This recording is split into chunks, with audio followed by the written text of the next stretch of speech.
the road remembers.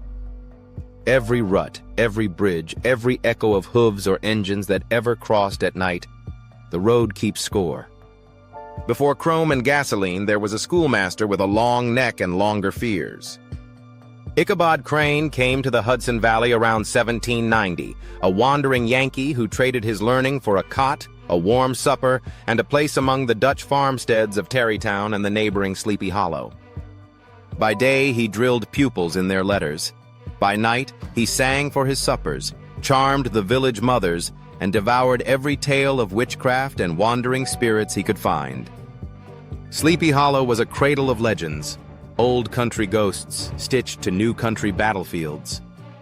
They spoke of trees that groaned without wind, drums that beat where no regiment marched, and above all, the Headless Horseman, a Hessian trooper blown senseless by a cannonball during the Revolution, doomed to ride in search of his missing head.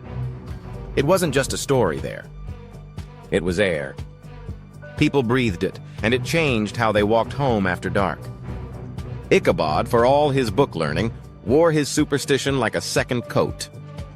He would whistle when shadows grew long, hurry over narrow bridges, and glance at the old Dutch church as if the stones themselves were listening. But fear didn't keep him from dreaming. He fixed his hopes, boldly, shamelessly, on Katrina Van Tassel, bright-cheeked daughter of a prosperous farmer whose orchard seemed to glitter with a future Ichabod could almost touch. One autumn night, Baltus Van Tassel threw an old-fashioned frolic, tables bowed with cakes and cider, fiddles hopping, the floor alive with reels. Ichabod arrived on a borrowed plow horse, Gunpowder, wearing his best and watching for a smile from Katrina. He danced, sang, and told ghost stories with such relish that even the stoutest farmer felt a chill when the candles guttered. Among those listening, Brom Bones, broad-shouldered, quick to laugh, a man who preferred action to books and who had his own designs on Katrina. We don't hear what Katrina told Ichabod on the porch at the end of it.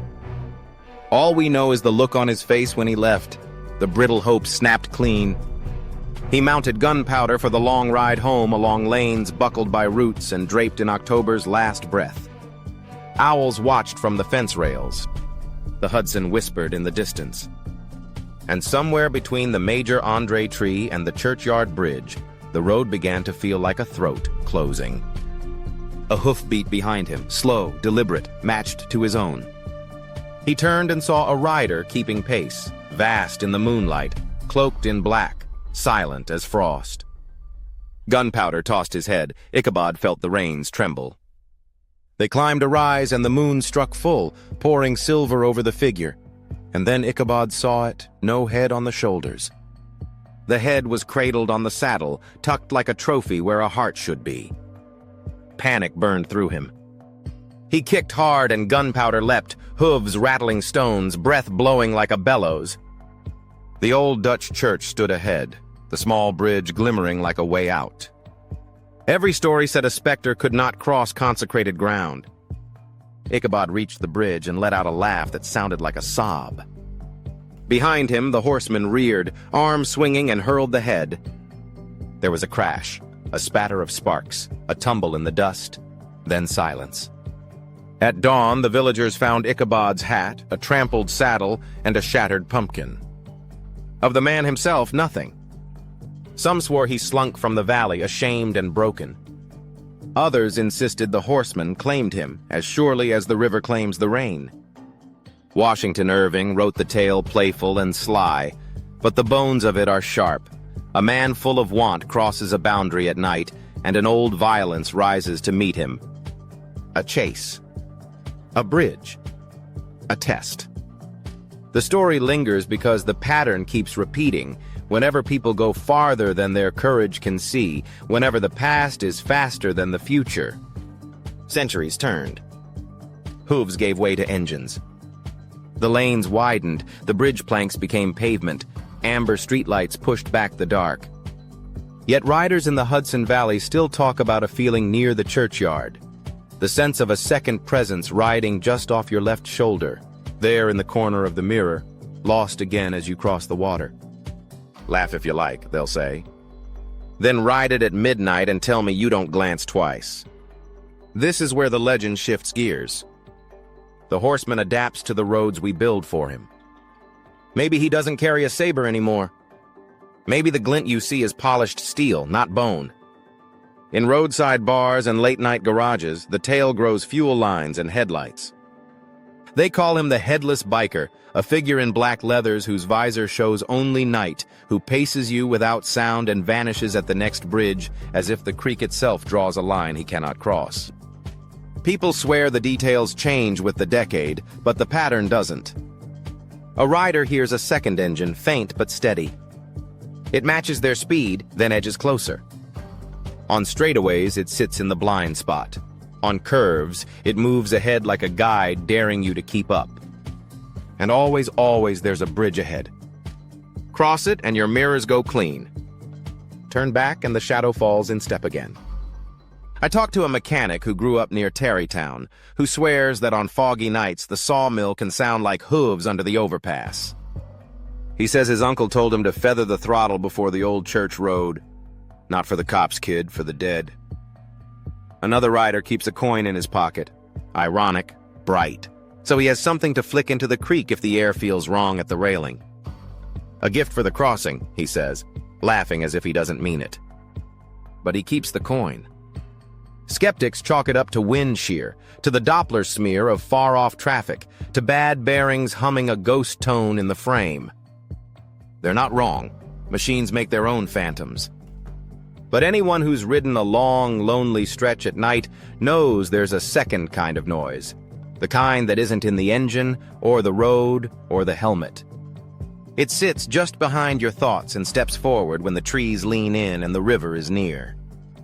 The bridge is the key. It was for Ichabod, it is for us. A bridge is a threshold, one place ending, another beginning, the river speaking under your wheels. Folklore stacks up on thresholds, church doors, crossroads, bridges. We build them to get over obstacles. Stories build them to test us. Crossing says who you are. Think about why the horseman needs one. He isn't just a villain in a chase. He's the shape of unfinished business, a war that didn't end clean, a life cut short, a rumor that grew teeth. On quiet nights, the valley feels like a room that never put its furniture back after a fight. The horseman rides that room, counting what's missing. He isn't hunting you. He's hunting his head, and anyone who looks like they might be keeping it from him. And Ichabod? He wasn't evil. He was hungry. For comfort, position, a softer chair at a table that wasn't built for him. That hunger dragged him into a place where the old rules still mattered, even if he didn't believe in them. When he reached the bridge, he reached the end of his version of the story. The valley asked a question he couldn't answer. What do you carry that the past wants back? Every rider answers that sooner or later. Some carry pride and learn to ease it at the throttle. Some carry grief and learn there's a bend in the road where it sits lighter on the bones. And some carry old harms, their own or someone else's, and find that on certain nights by certain bridges, the dark comes riding up to take its interest.